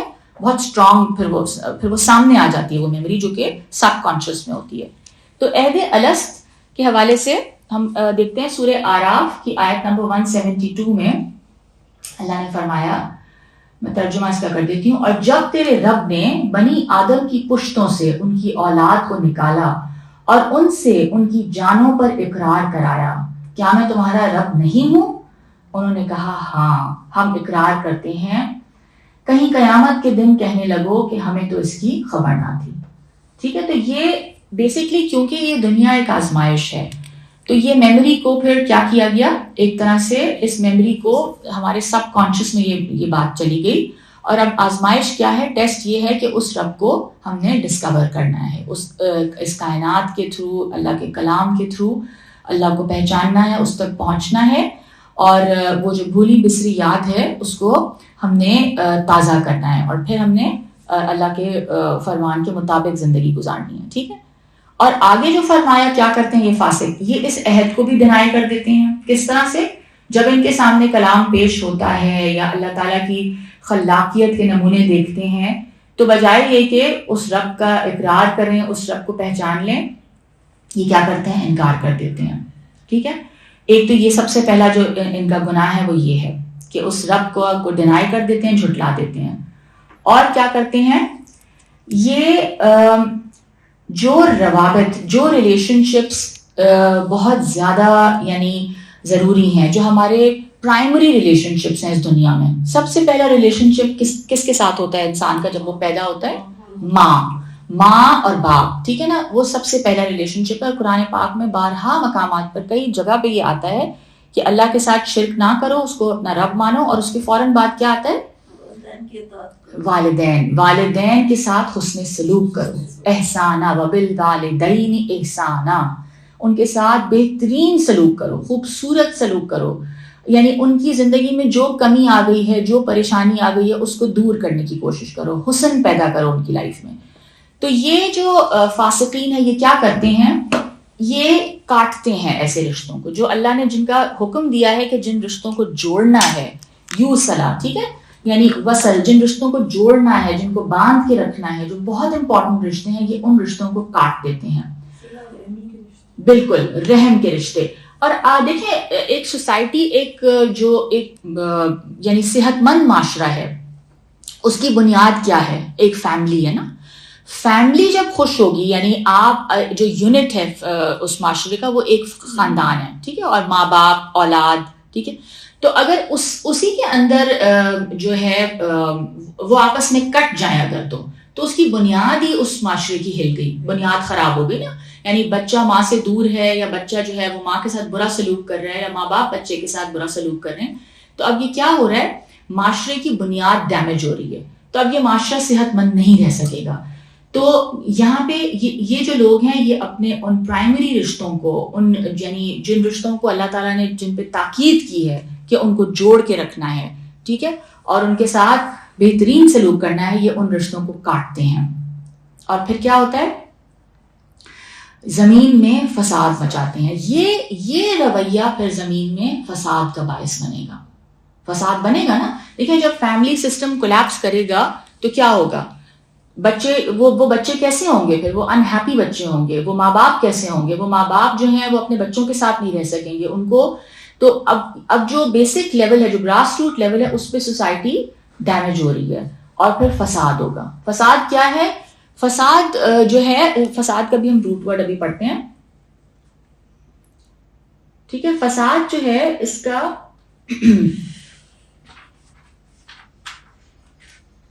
اچھا پہلے اس پہ بات تھوڑی سی اور کرتے ہیں کہ یہ جو رحم کے رشتے اس سے مراد ہوں گے اور رشتہ قرابت، ٹھیک ہے، فیملی کے جو دوسرے ٹائز ہیں.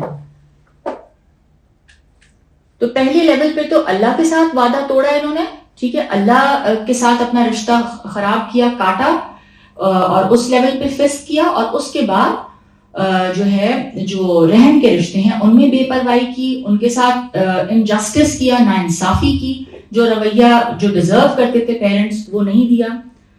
اور پھر کیا ہوا؟ اس وجہ سے یعنی ان دونوں پابندیوں سے یہ شخص آزاد ہو گیا. اب جو بھی کچھ یہ کرے گا یہ لازماً فساد فی الارض کا موجب ہوگا، ٹھیک ہے. قرآن میں ہم یہ دیکھتے ہیں کہ ان دونوں چیزوں کا ذکر یعنی کاٹنا رشتوں کو اور پھر فساد دونوں ہمیشہ ساتھ ساتھ بیان ہوئے ہیں کہ گویا کہ یہ لازم اور ملزوم ہے. کیونکہ آپ نے جب اس لیول پہ آپ نے جو ہے رشتوں کو کاٹا تو پھر وہ فساد ہوگا، ٹھیک ہے.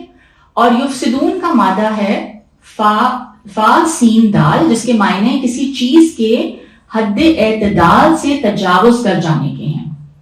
یعنی جو اس کا جو لیول تھا جس کے اوپر وہ اعتدال میں تھا، ٹھیک ہے نا، اس لیول سے کسی چیز کا بڑھ جانا، تجاوز کر جانا، چاہے وہ کم ہو یا زیادہ ہو.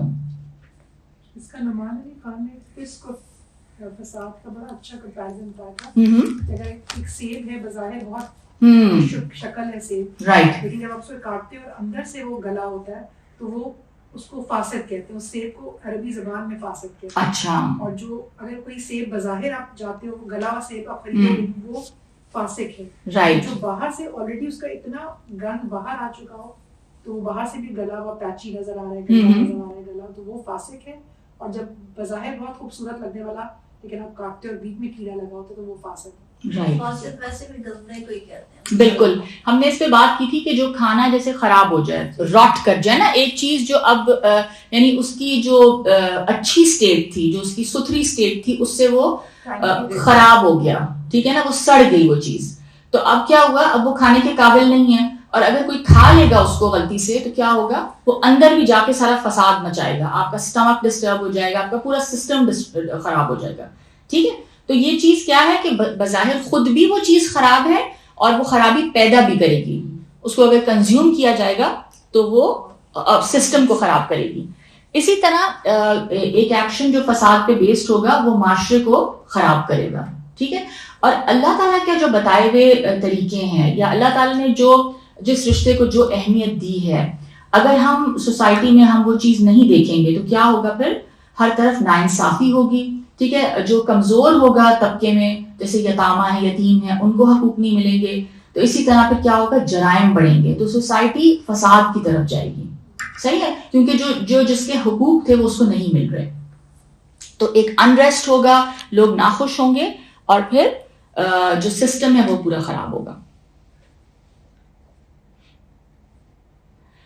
ٹھیک ہے. تو یہاں پہ یہ فرمایا کہ یہ لوگ پھر یہ دو کام کرتے ہیں، ایک اللہ کے ساتھ رشتہ کاٹا اور پھر جو پرائمری رشتے تھے ان کو بھی ڈسریگارڈ کیا اور ان کے ساتھ بھی قطع تعلق کر دیا.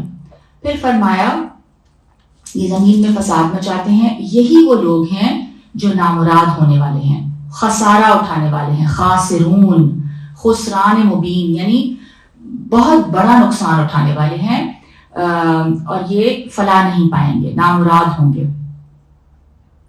پھر فرمایا کیف تکفرون باللہ وکنتم امواتا فاحیاکم ثم یمیتکم ثم یحییکم ثم الیہ ترجعون. فرمایا تم اللہ کا کس طرح سے انکار کرتے ہو؟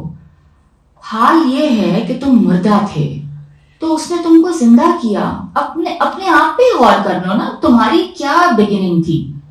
تم تو تھے ہی نہیں, تم تو مردہ تھے. He gave you life. تم دیکھو نا, ہم اپنی ماں سے پوچھتے ہیں, اپنے ماں باپ سے, تو ہماری بگننگ کتنی ہمبل ہوتی ہے. کیا تھے ہم, اور اس نے ہمیں زندہ کیا. پھر وہ تم کو موت دیتا ہے, پھر وہ زندہ کرے گا. یہ تو تمہاری حالت ہے, پھر تم اس کی طرف لوٹائے جاؤ گے. یعنی نہ ہم اپنی مرضی سے پیدا ہوتے ہیں, نہ ہم اپنی مرضی سے مرتے ہیں, نہ ہم اپنی مرضی سے دوبارہ زندہ ہوں گے.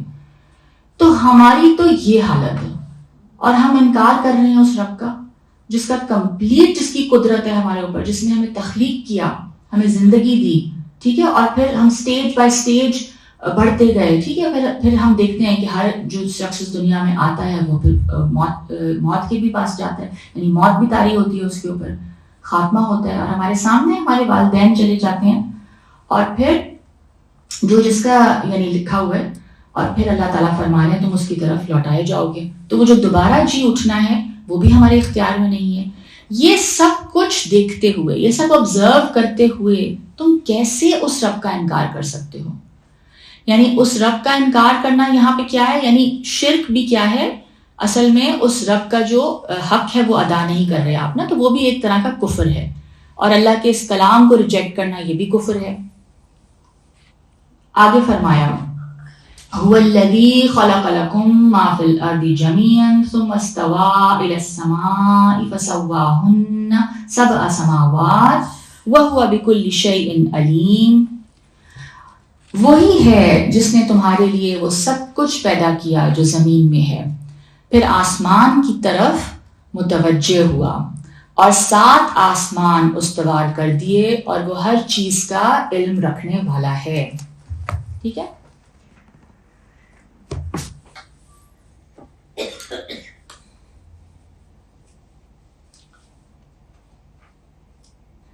اچھا, ہم یہ دیکھتے ہیں کہ 7 آسمان کا ذکر قرآن پاک میں کئی جگہ پہ آتا ہے. 7 آسمانوں کی اصل حقیقت کیا ہے, اس کے حوالے سے مفسرین کی مختلف آراء موجود ہیں. اب اس کو ڈٹرمن کرنا, اس کا تعین جو ہے وہ تو مشکل ہے. انسان جو ہم دیکھتے ہیں کہ ہر زمانے میں آسمان یا جو یعنی زمین کے بیونڈ جو کچھ ہے, اس نے اپنے مشاہدات یا کچھ ازمپشنز, قیاسات کے مطابق مختلف اس نے تصورات قائم کیے ہیں, اور یہ تصورات بدلتے رہتے ہیں. اور اب تو سائنٹیفک ایج ہے, اور ظاہر ہے ہر روز نئی ڈسکوریز ہو رہی ہوتی ہیں, اور ہمیں پتہ چلتا ہے کہ یونیورس تو اتنا بڑا ہے, اور شاید اور یونیورس بھی ہیں, اور فلاں ہیں, اور یہ ہے, اور وہ نئی ڈسکوریز ہو رہی ہوتی ہیں. اور جس چیز کو ہم پہلے ایک حقیقت سمجھ رہے ہوتے ہیں کہ ہم تو پہنچ گئے ہیں اصل حقیقت تک, پتہ چلتا ہے کہ نہیں, وہ تو کچھ بھی نہیں تھا, ہم تو شاید 5% بھی ڈسکور نہیں کر سکے یونیورس کا, پھر ایک اور انکشاف ہو جاتا ہے. ٹھیک ہے, تو اس میں ہم یہ دیکھیں گے کہ ہمیں کبھی بھی سائنس کی ڈسکوری کو بنیاد بنا کر اور قرآن کے الفاظ کو نہیں سمجھنا چاہیے. کیوں؟ بالکل, اور محدود بھی, اور دوسرا کیا, وہ بدلتے رہتے ہیں. ٹھیک ہے نا. تو اگر ہم سائنس کو بیس بنائیں گے تو پھر ہو سکتا ہے کہ ہم کچھ سالوں کے بعد اگر اسی جب ہم اس آیت کو دیکھیں گے تو وہ تو اب سائنس تو کچھ اور کہہ رہی ہے, تو پھر کیا قرآن پاک نعوذ باللہ غلط کہہ رہے ہیں؟ نہیں. دیکھیں, اس میں ہم نے جو شروع کے 1-2 لیکچرز تھے, مجھے یاد آ رہا ہے, اس پہ تھوڑی سی ہم نے اس پہ بات کی تھی کہ جب ہم اللہ کا کلام پڑھتے ہیں نا, تو اس میں ہمیں یہ ذہن میں رکھنا ہے کہ یہ سائنس کی کتاب نہیں ہے. ٹھیک ہے, سب سے پہلے تو یہ ذہن میں رکھنا ہے آپ نے کہ یہ ہمیں سائنس پڑھانے نہیں آئی. ٹھیک ہے, نہ ہی ہمیں جیوگرافی, اسٹرانومی, فزکس, کیمسٹری, یہ سب چیزیں پڑھانے نہیں آئی ہے. تو یہ اس کا مقصد کیا ہے اس کتاب کا؟ ہدایت. یعنی وہ یہ ان ریالٹیز کے بارے میں ہمیں باخبر کر رہی ہے جو کہ ہم اپنی آنکھوں سے, اپنی عقل سے, اپنی یعنی مشاہدے سے ہم وہاں تک نہیں پہنچ سکتے.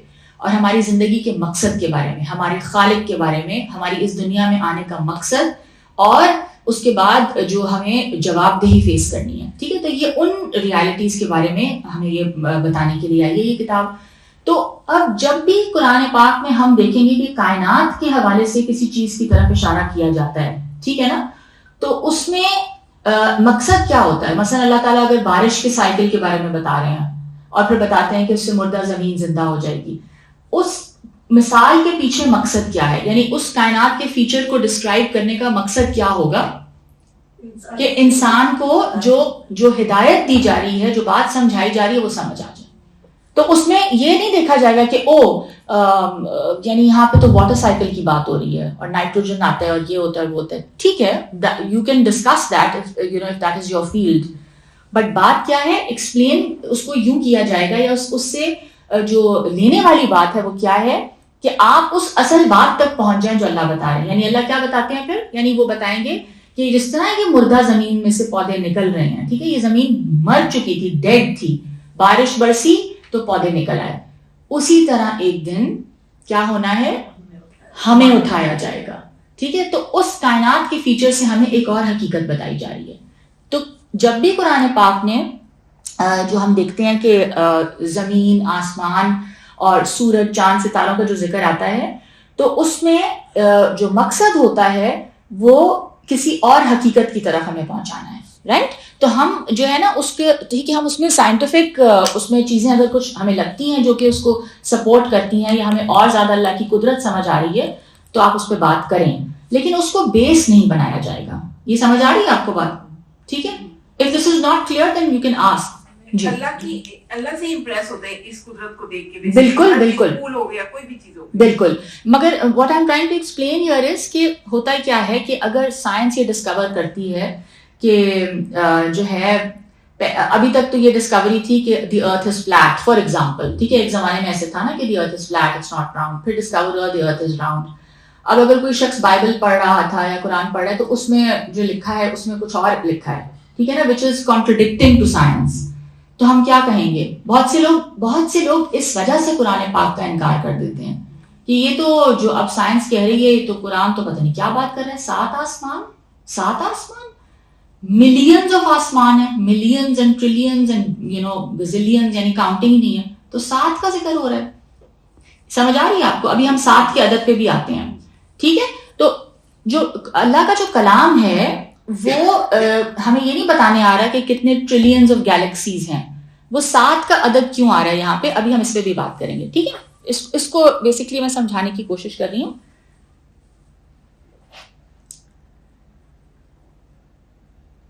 کہ اچھا, ایک انٹرسٹنگ بات اور یہ ہے کہ ہم یہ دیکھتے ہیں کہ جو یعنی تورات اور انجیل ہے, آگے ہم اس پہ بھی بات کریں گے, اس میں بھی یہ 7 آسمان کا ذکر ہے, ٹھیک ہے.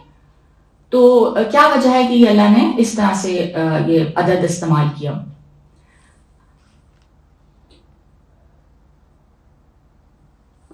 ٹھیک ہے, اچھا, جو لفظ ہے نا یہ استوا, ثم استوى الى السماء, یعنی اللہ تعالیٰ نے ہاں کیا کیا, رجوع. ویری گڈ, ہاں ماشاء اللہ. استوا کے معنی ہے سیدھے کھڑے ہونے کے, اور جب یہ لفظ الہ کے ساتھ آتا ہے تو اس کا جو صلہ ہے اس بات پر دلیل ہے کہ یہ لفظ توجہ کے لیے ہے, یعنی اللہ تعالیٰ نے توجہ دی, رجوع کیا, کس کی طرف, آسمان کی طرف. اور اس کے ہم معنی کسی مفہوم پر مشتمل ہے. مقصود یہ بتانا ہے کہ زمین کو پیدا کرنے کے بعد, زمین کو کریٹ کرنے کے بعد اللہ تعالیٰ نے آسمان کو بنایا. اور کھڑے ہونے یا متوجہ ہونے کا مفہوم ہم یہ نہیں لے سکتے کہ یعنی جس طرح ہم کھڑے ہوتے ہیں وہ تو پھر اللہ تعالیٰ کی جو شان ہے اس کے مطابق ہی ہوگا, اور اس کو پھر ہم ڈسکرائب نہیں کر سکتے, ٹھیک ہے. تو تسویہ جو ہے یعنی جو آگے فرمایا نا, سواہن سبع سماوات, سواہن تسویہ اس کا یعنی مادہ ہے, اس کے معنی ہے کسی شے کو برابر کرنا, ہموار کرنا اور اعتدال اور توازن کے ساتھ قائم کر دینا. تو ہم بیسکلی یہ بتانا یہ ہے کہ جو بھی کچھ تمہیں نظر آ رہا ہے, یعنی اس رحمان کی تخلیق میں, تم آگے یہ آیت بھی انہوں نے کوٹ کی ہے سورہ ملک کی آیت 3 اور 4, تم خدائے رحمان کی صنعت کے اندر کوئی رکھنا, کوئی یعنی اس میں کوئی فالٹ نہیں پا سکتے. اپنی نگاہ دوڑاؤ, کیا پاتے ہو کوئی رکھنا, پھر بار بار نظر دوڑاؤ, تمہاری نگاہ تھک کر پلٹ آئے گی, لیکن کوئی رکھنا, کوئی فالٹ تم اس میں نہیں پا سکتے. ٹھیک ہے. اور جو آگے سما ہے, الی السما, اس کا جو لفظ ہے یہ ہے سما یسمو سے, جس کے معنی ہے بلندی کے. ٹھیک ہے. آسمان جب سما کہا جاتا ہے, سماوات کہا جاتا ہے, تو اس سے مراد کیا ہے؟ جو بھی کچھ اوپر ہے. ٹھیک ہے. ارض کیا ہے؟ زمین, جو کچھ نیچے ہے, اور سما جو بھی کچھ اوپر ہے, بلندی. تو یہ جو شامیانہ, یہ جو ایک کینوپی ہے ہمارے اوپر جو تنا ہوا نظر آتا ہے, قرآن اس کے عجائب کی طرف ہمیں متوجہ کرتا ہے, اور ان سے جن واضح نتائج کی گائیڈنس ہمیں مل رہی ہے ان کو قبول کرنے کی دعوت دیتا ہے. جو چیز ہماری نگاہوں سے چھپی ہوئی ہے, ٹھیک ہے, اور یعنی جو کچھ ہم نہیں دیکھ سکتے, قرآن ان پہ بحث نہیں کرے گا. یہ سمجھ آ رہی ہے؟ Because it is addressing every one. تو جو کچھ انسان اپنی آنکھوں سے دیکھ سکتا ہے, کلیئرلی دیکھ سکتا ہے. سورج ہر کسی کو نظر آتا ہے, آسمان, ستارے ہر کسی کو, چاند نظر آتا ہے. تو قرآن پاک نے صرف انہی ریالٹیز کی بات کی ہے, ان کی بات نہیں کی جو ہبل ٹیلیسکوپ سے لوگ دیکھ رہے ہیں. وہ تو کہتے ہیں نا ہم نے تو یہ ڈسکور کر لیا, ناسا کی پکچرز آ رہی ہوتی ہیں ہر دفعہ, نہیں, اس کی بات نہیں کرتا قرآن. کیوں نہیں کرتا؟ دیکھنے والوں کو سب کو یہی نظر آ رہا ہے. ہاں, اس تک سب کی رسائی نہیں ہے نا, وہ تو صرف سائنٹسٹ دیکھ پاتے ہیں. اور دوسری بات یہ کہ یہ سائنس بتانے کے لیے بھی نہیں آیا, یہ پلانٹس کے بارے میں بھی نہیں بتانے کے لیے آیا. تو قرآن ہمیں صرف انہی حقائق کی طرف متوجہ کرنا چاہتا ہے جن میں کوئی ڈس ایگریمنٹ نہ ہو. ٹھیک ہے نا. اس پہ تو کوئی ڈس ایگریمنٹ نہیں ہے نا کہ سورج چمک رہا ہے, کوئی ڈس ایگری نہیں کر سکتا. تو جو ریالٹیز ہر کسی کو نظر آ رہی ہیں اس پہ قرآن بات کرے گا. آسمان کے حقائق کی طرف توجہ دلانے میں بھی قرآن نے یہی طریقہ اختیار کیا, صرف ان باتوں کی طرف توجہ دلا دی ہے جن کو ثابت کرنے کے لیے صرف دکھا دینا کافی ہے. ٹھیک ہے, صرف توجہ دلانا کافی ہے. یہ اشارہ کر دیا ہے کہ یہ 7 آسمان 7 ہیں, تاکہ انسان اس غلط فہمی میں نہ مبتلا ہو جائے کہ خدا کی جو خدائی ہے نا بس وہ یہیں اس نظر آنے والی چھت تک ہے اور چمکنے والے ستاروں تک محدود ہے, بلکہ اس پر واضح رہے کہ ان ستاروں کے آگے بہت کچھ ہے, بہت میدان ہے. اور تو یہ سمجھ آ رہی ہے. اور 7 کا جو عدد ہے نا, کچھ مفسرین نے یہ بھی کہا ہے کہ اس سے مراد ان گنت بھی ہو سکتا ہے. جس طرح ہمارا لینگویج میں کہتے ہیں نا کہ میں نے 10 مرتبہ کال کیا, 1000 مرتبہ تمہیں کال کیا, تو اس کا مطلب یہ ہے کہ کاؤنٹ لیس ٹائمز, رائٹ. تو 7 کا عدد کین سگنیفائی انیومریبل, بہت سارے, رائٹ. تو یہ کہہ دیا کہ صرف یہ آسمان نہیں جو نظر آ رہا ہے, بہت کچھ ہے اس کے بیونڈ. یہ کیوں نہیں بتایا کہ کتنے ہیں؟ بیکاز اس سے کوئی فرق نہیں پڑتا. ریالٹی جو ہے کیا ہے, وہ اس ایک آسمان کو دیکھ کے بھی ہمیں اس خدا تک ہم پہنچ سکتے ہیں. I hope it's clear now. ٹھیک ہے. پھر تو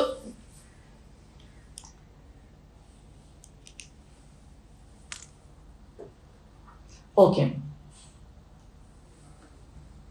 اچھا, ایک اور پوائنٹ جو کہ ہمیں اس آیت سے سمجھ میں آتا ہے وہ کیا ہے کہ وہی ہے خدا جس نے تمہیں پیدا کیا, جس نے پیدا کیا تمہارے لیے جو کچھ بھی زمین میں ہے, سب کا سب. پھر اس نے آسمان کی طرف توجہ کی. تو اس آیت کے اس حصے سے کیا سمجھ میں آ رہا ہے کہ انسان کو ایڈریس کر کے کہا جا رہا ہے کہ جو کچھ زمین میں بنایا گیا ہے یہ سب کچھ تمہارے لیے ہے. تو یہ کتنی بے وقوفی ہوگی نا کہ تم یعنی اس کریشن کو جو کہ تمہارے ڈسپوزل کے لیے تھی, جو تمہارے استعمال کے لیے تھی, تم اس کو معبود بنا لو اور پھر تم اس کو اپنی زندگی کا مقصد بنا لو, اس دنیا کو حاصل کرنا. یہ تو تمہارے ڈسپوزل کے لیے تھی. تو یہ پھر یہ آیت ہر قسم کے شرک, ہر قسم کی مخلوق پرستی کی جڑ کاٹ دینے کے لیے کافی ہے. یہ بتا دیا گیا 2 ٹوک الفاظ میں کہ یہ سب کچھ کریٹ کس لیے کیا گیا ہے, تمہارے لیے, تمہاری آزمائش کے لیے. یہ اس لیے نہیں ہے کہ تم اسی کے پیچھے پڑ جاؤ, اسی کی ورشپ کرنا شروع کر دو یا اسی کو اپنی زندگی کا مقصود بنا لو. ہوتا ہے نا ایسے کہ زمین کا ایک ٹکڑا حاصل کرنا ہے, گھر بنانا ہے, یہ کرنا ہے, یعنی آپ نے اپنا, وہ ویسے تو ضروری ہیں یہ سارے کام, مگر اس کو اپنی زندگی کا مقصد نہیں بنانا. ٹھیک ہے, کیونکہ کیا ہے, یہ استعمال کی چیزیں ہیں. اور حدیث نبی کا ایک یہ ٹکڑا جو مسلمان ہر جمعے کو خطیب کی زبان سے سنتا ہے, بہت خوبصورت بات ہے. دنیا تمہارے لیے پیدا کی گئی ہے اور تم پیدا کیے گئے ہو آخرت کے لیے. ٹھیک ہے, ہم اس دنیا کے لیے نہیں ہیں, یہ دنیا ہمارے لیے بنائی گئی ہے, ہم پیدا کیے گئے ہیں آخرت کے لیے, کیونکہ وہ ہماری اصل آرام گاہ ہوگی, وہ ہماری اصل ریسٹنگ پلیس ہے جہاں ہم نے ہمیشہ رہنا ہے. اور خلیفہ اللہ کا جو ہوتا ہے اس کی بے شک یہی شان ہونی چاہیے کہ سب کچھ اس کے لیے ہو اور وہ خود خدا کے لیے ہو. وہ جس چیز کو جس طرح بھی چاہے اپنے تصرف میں لائے, استعمال کرے, جواب دے وہ کس کا ہوگا؟ اپنے مالک اور خالق کا. تو مرتبہ انسانی کا یہ شرف اور احترام اسلام ہی کا قائم کیا ہوا ہے. یعنی ایک کانسیپٹ تو یہ ہے نا کہ ہم ایوالو ہوئے ہیں بندر سے, ٹھیک ہے, we have evolved and you are one of the animals. ہم ایک حیوان ناطق ہیں, ٹھیک ہے نا, اور اللہ تعالیٰ نے ہمیں بولنے کی جو ابیلٹی دی ہے, یہ جو لینگویج ہے یہ ہمیں بہت زیادہ ممتاز کر دیتی ہے باقی جانوروں سے. اور ایک جو انسان کا کانسیپٹ جو ہمیں قرآن پاک دیتا ہے وہ ایک بہت, یعنی it's very it gives us a lot of dignity and honour. اور اگلی آیات میں پھر آدم کی کریشن ہے اور ملائکہ کا جو سجدہ ہے اور وہ سب کچھ ہے, اور پھر انسان کے حوالے سے یعنی اللہ تعالیٰ نے انسان کو جس طریقے سے آنر کیا ہے, ٹھیک ہے, اللہ تعالیٰ نے ہمیں جس مقام پہ رکھا ہے اس کو سمجھنا اور اس کو جاننا. اور میں نے ایک زمانے میں نا اس پہ ایک وہ بھی کیا تھا, when I was doing lectures on my YouTube channel, تو مجھے ایسے یہ بات اتنی اچھی لگی کہ یعنی اگر کوئی شخص جو ہے اپنے آپ کو بہت کمتر سمجھتا ہے, ٹھیک ہے نا, ٹھیک ہے, ایک بات تو یہ ہے کہ آپ اپنے گناہوں پہ اور اپنی فلاز پہ نظر رکھیں, لیکن اپنے آپ کو بالکل ہی گرا دینا اور لو سیلف اسٹیم کا شکار ہو جانا یہ بھی ایک ایکسٹریم ہے نا, اور یہ غلط ہے. تو اس میں آپ کو یہ بہرحال یاد رکھنا چاہیے کہ یعنی ہم کیا ہیں, ہم محض یہ گوشت پوست نہیں ہیں یا محض ایک حیوان نہیں ہے, ہمارے اندر روح ربانی ہے. یعنی اللہ تعالیٰ نے ہمیں کتنا آنر کیا ہے, ہم کس طرح کی کریشن ہے, اللہ کی نظر میں ہم کیا ہیں, اپنی روح میں سے پھونکا ہے اللہ نے ہمیں. And that is the essence, that is what we are actually. کیونکہ یہ باڈی تو بہت ٹیمپرری ہے, تو ایک صرف ایک کنٹینر ہے نا, یہ تو رہ جائے گا, ادھر ہی ختم ہو جائے گا. وہ جو اندر ہے نا ہمارا جو اصل جوہر انسانی جو ہے وہ کہاں سے آ رہا ہے, وہ اللہ نے اپنے ساتھ اس کو ایسوسیٹ کیا ہے. تو یہ انسان کی عظمت ہے. It is a big deal, یعنی ٹو نو یور سیلف, جو کہا جاتا ہے نا کہ ایک حدیث ہے, اس کی آتھینٹسٹی مجھے نہیں پتا, کہ جس نے اپنے آپ کو جانا اس نے رب کو جانا. یعنی جس نے اپنے آپ کو سمجھ لیا, پہچان لیا اپنی حقیقت, وہ اصل میں اس نے اللہ کو بھی ڈسکور کر لیا, کیونکہ وہ وہیں سے آئی ہے.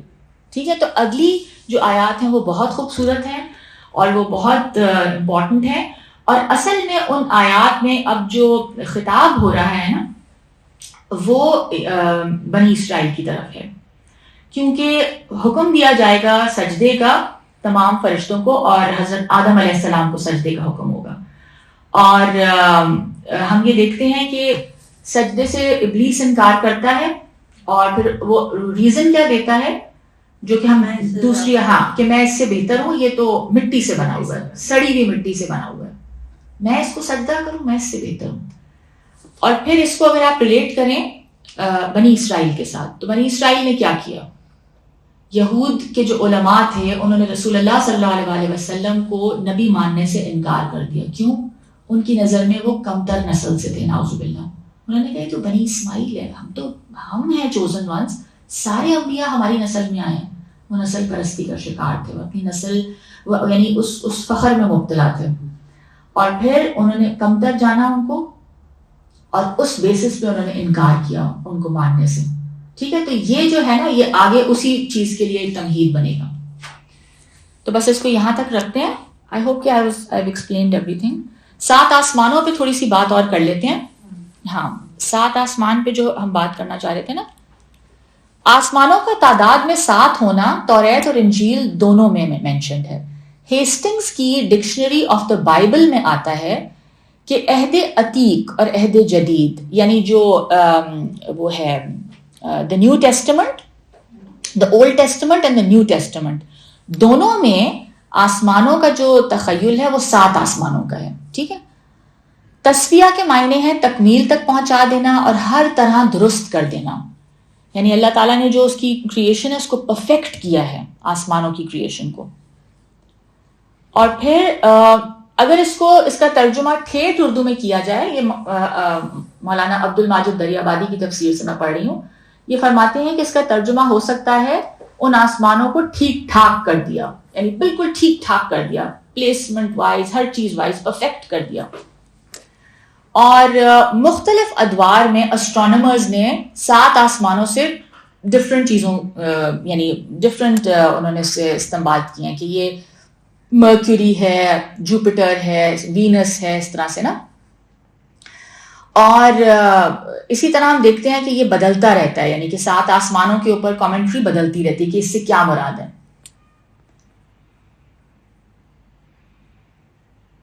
تو اس میں جیسے میں نے کہا کہ اس میں یہ بات ذہن میں رکھی جائے کہ 7 آسمان سے مراد یہ ہے کہ ایک آسمان جو ہمیں نظر آ رہا ہے صرف یہ آسمان نہیں ہے, اس کے بیونڈ بہت کچھ ہے. بس اس کو اگر ہم یہیں تک رکھیں تو یہ ہمارے لیے یہ بات کافی ہے. اور اسی طرح ہم یہ دیکھتے ہیں نا کہ جو دوسرے ریویل ٹیکسٹ ہیں ان کے اندر بھی انہی 7 آسمانوں کا ذکر اسی طرح کیا گیا ہے.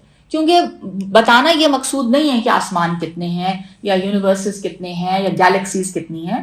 بتانا مقصود کیا ہے کہ اس کریشن, اس کی لاتعداد کریشن ہے, اور وہ بنانے والا کس قدر یعنی طاقتور اور پاورفل ہے, کس قدر یعنی کس لیول کا خلاق ہے وہ. ٹھیک ہے. تو اس کے بعد یہ فرماتے ہیں کہ اللہ تعالیٰ کے علم کا ذکر جو آیا نا, وَهُوَ بِكُلِّ شَيْءٍ عَلِيمٌ, جہاں یہ آیت اینڈ ہو رہی ہے, وہ ہر چیز کا علم رکھنے والا ہے. تو صفت خلق یعنی کریشن کی صفت کے بعد صفت علم کا بیان بھی ہے کہ وہ ہر چیز کا علم رکھنے والا ہے. یہ نہیں ہے کہ اس نے بنا دیا اور بس چھوڑ دیا. جیسے کچھ فلاسفرز یہ کہتے ہیں نا کہ دنیا بنائی اور جیسے گھڑی بنا دی اور بس وہ گھڑی چلتی جا رہی ہے اور پھر چھوڑ دیا اس کو, اور اللہ تعالیٰ نے پھر he forgot about us, بس وہ دنیا چلتی جا رہی ہے جیسے چل رہی ہے. ایسا نہیں ہے, اس کو ہر چیز کا علم ہے اور مکمل علم ہے, اور اس کا علم کس لیول کا ہے وہ ہم نہیں سمجھ سکتے, وہ لمٹ لیس ہے. ٹھیک ہے. تو جاہلی قوموں نے کثرت سے اپنی دیوی دیوتاؤں کو ان کے معبود تو تسلیم کر لیا, لیکن اس کے باوجود ان کے علم کو ناقص مانا. ٹھیک ہے. تو یہاں پہ وہ جو کانسیپٹ ہے نا کہ خدا کا, کہ جس طرح سے وہ اپنے دیوی دیوتاؤں کو سمجھتے تھے کہ یہ والا جو ہے یہ صرف اتنا علم رکھتا ہے اور یہ خدا صرف یہ علم رکھتا ہے, اس سب کو ریجیکٹ کر دیا اور فرمایا کہ یہ جو تمہارا رب ہے یہ ہر چیز کا علم رکھتا ہے. ٹھیک ہے. اور اس کو امیجن کرنا ہمارے لیے پاسبل نہیں ہے. ٹھیک ہے. کیونکہ انسان ہے اور ہمارا علم بہت محدود ہے. ٹھیک ہے. ربنا تقبل منا انک انت السمیع العلیم وتب علینا انک انت التواب الرحیم. سبحانک اللہم وبحمدک نشہد ان لا الہ الا انت نستغفرک ونتوب الیک. اللہ تعالیٰ ہم سب کو خیر و عافیت سے رمضان کا مہینہ نصیب فرما دیں. ہم آپ کی عبادت بہترین طریقے سے کریں, جو جیسی عبادت کرنے کا حق ہے, جیسی عبادت آپ ہم سے چاہتے ہیں, جس سے آپ راضی ہو جائیں, وہ کام ہم سے کروا لیں. ہمیں اپنا تزکیہ کرنے کی توفیق عطا فرمائیں, ہمیں اپنے پسندیدہ انسان بننے کی توفیق عطا فرمائیں. یا رب یا رحمان یا رحیم ہم سب پر رحم فرما, فلسطین کے مسلمانوں پر رحم فرما. یا رب یا رحمان یا رحیم جو بیمار ہیں اللہ تعالیٰ ان سب کو شفا عطا فرما. اللہ تعالیٰ ہماری اولاد کو ہماری آنکھوں کی ٹھنڈک بنا دے, ان کو صالحین میں شامل کر دے, نیکوکار بنا دے. یا رب یا رحمان مغفرت فرما دے. آمین یا رب العالمین. السلام علیکم ورحمۃ اللہ وبرکاتہ.